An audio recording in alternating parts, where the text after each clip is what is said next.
think the second series of Engineering Connections kind of, well, as you'd expect, moves it on, because there's a feeling we kind of now know better what we're trying to do, and there's a confidence that comes from it, because by definition, if what you're doing is making programs about structures or machines, incredible feats of engineering, and then the links, the connections to other engineering feats, what that means in essence is you're making programs about interesting facts, about interesting things, which is kind of a nice place to be, and I think we just move that on. There are some programs you make that are fun because you lark about.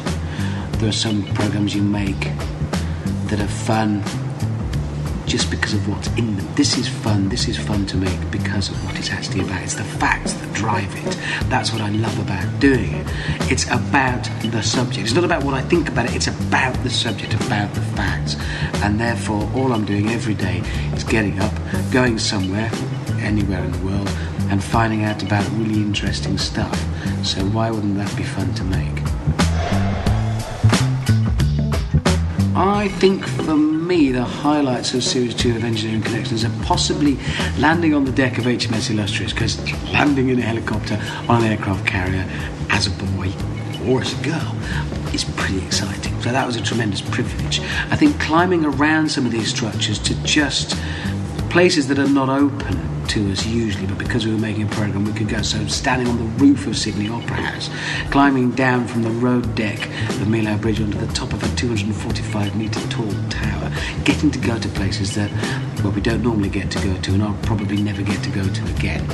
That was a privilege.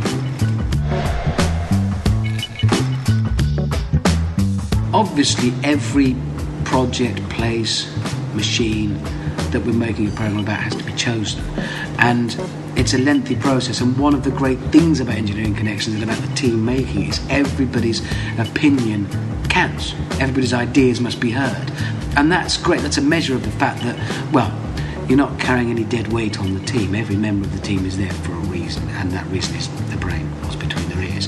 Whether their job is operating a camera, organising things, or driving the car there, they're all there because they've got brains. And so the process is simply one of, well, getting everybody to chuck in their opinions. And what you're looking for, obviously, is something that is going to make for an exciting film, actually, when you film the object itself, be it an aircraft carrier, a bridge, or an opera hall, or a football ground, or a museum. But also, it's got to be something that we can find the connections to. As yet, it seems to be, and maybe this is praise for the team, I don't know, but it seems to be that every time we find something that we look at and think that is intrinsically interesting in and of itself to make a film about it, immediately we always will then find the connections. They exist. Whether it's connecting Wembley Stadium to a medieval crannoquin that was used to roll back a crossbow before you fired it, or whether it's connecting the arch to Glider's wooden wheel that they replaced with making tension wheel and invented the bicycle wheel. They're there. They're always there. If you dig deep enough, we always find those connections.